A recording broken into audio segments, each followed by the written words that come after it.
This is the Nike Streakfly 2, designed specifically for 3K, 5K and 10K racing.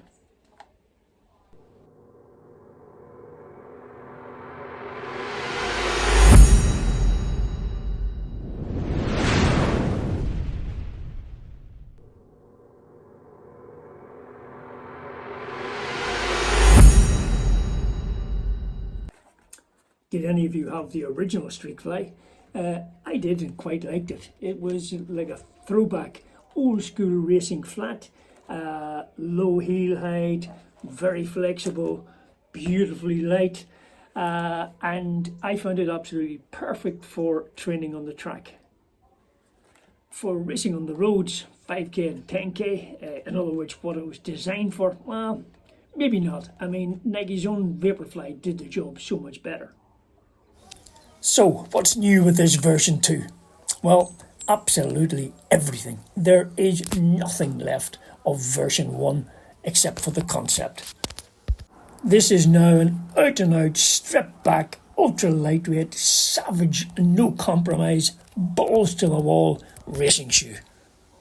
This makes all other racing shoes feel like big, squishy, soft, heavy daily trainers. And before we look at the facts and figures, my usual reminder, if you're enjoying the Faster Master videos, please give us a thumbs up, and really appreciate it if you haven't already done so, to hit the subscribe button. It really does help with the algorithm. And we just have to start with the weight. This is the original Streakfly, which was a very lightweight shoe. It's coming in at 199 grams. Which is just 7 ounces. And just for fun, this is the Dragonfly track spec, 174 grams, 6.7 ounces. And this is the Streakfly 2, an incredible 147 grams, 5.15 ounces. It really is unbelievably light. So let's have a look and see how did they achieve that, and we'll have a look first at the upper. Well, they've obviously saved a bit of weight here. The upper it's an engineered mesh, but it's virtually see-through. No structure support, nothing. A little bit of quite a nice little bit of padding around the heel, okay, and then we've got this funny little heel top. Not sure what that's for, and heel counter non-existent. Certainly makes putting your foot in, getting your foot into the shoe a lot easier. The tongue, it's not a sock liner, and it's barely there. Just stitched at the bottom, and I don't know if you can see this or not, but try to look down on it, and there's quite a bit of rough stitching down there. You know, there's a stitched, and then there's a bit of material hanging over each side. I think that's a potential for to rub. I certainly felt it when I put the shoe on in my bare feet the first time. And I think a dollop of Vaseline would probably solve that, but just something to be aware of. The laces are quite grippy. They're those sort of cable tie type texture that shouldn't slip at all. And the laces sort of go through the tongue here, so that should hold the tongue in place. Insole, it's fixed, not removable. I quite like a removable one, but I can live with that. 2 layers of Nike's top Pebax foam sandwiching a carbon plate. 32 mil of the stuff at the back, about 28 at the front, leaving a 4 mil drop, theoretically. And I say theoretically because Nike obviously expect you to be up on your forefoot, up on your toes in this shoe, not on the heel. So yes, if you're up on your forefoot, there is probably a 4 mil drop. But if you're landing on your heel, it looks very much like a negative drop. And therein lies the problem. Most reviewers have been adamant, if you're a heel striker, stay clear, do not buy this shoe. I don't hold with that at all. Be cautious certainly, but if you use this shoe as it is intended, that is for fast racing over a shorter distance, you will be up on your forefoot, so there won't be a problem. This is perfect for a road mile, a 3k, a 5k, sensational on a faster park run. That's maybe its limit, as you maybe a 10k.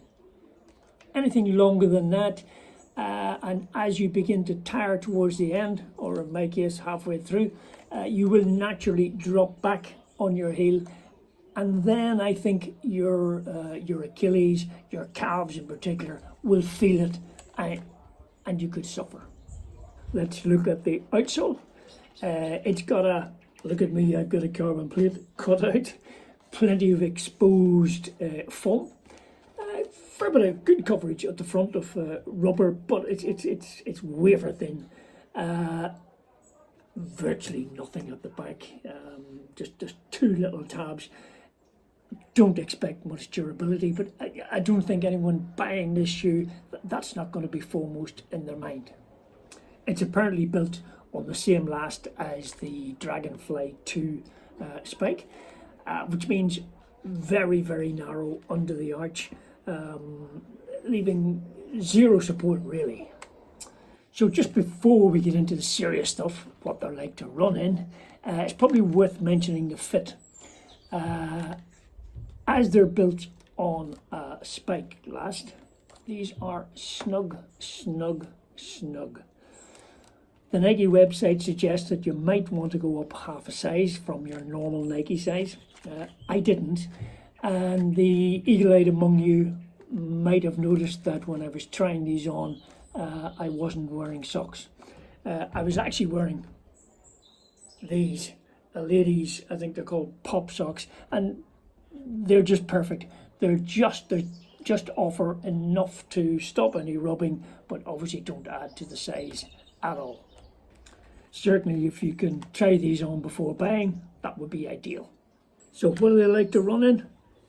Definitely hat on backways for these. Okay, straight to the point.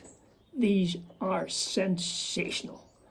They're insanely fast, like nothing else I've ever worn. Slip them on and they even feel fast when you're sitting down. Really. Walk in them and they feel a little strange. Break into a run, maybe a stride, and wow. I mean, just wow. You really will not be able to resist running faster. I wore them first on the track for some strides and a 4k tempo run, and I have to tell you that a smile on my face from ear to ear.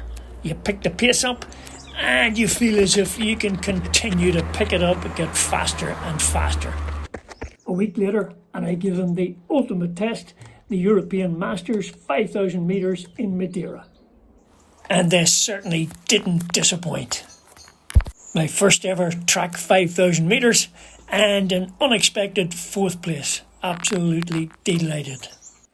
So, am I recommending these?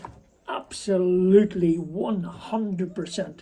Beg, borrow, steal, but get out there and get yourself a pair of these now. Now, I needed another pair of racing shoes like a hole in the head. In addition to my old favourites, Saucony Elites, I've recently purchased the Puma Fast R and the Puma Deviate Nitro Elite, but both fabulous shoes. So, you know, I don't need any more, but I spotted a big discount on the Nike website. They were, in this colourway only, they were reduced from €180 to 126.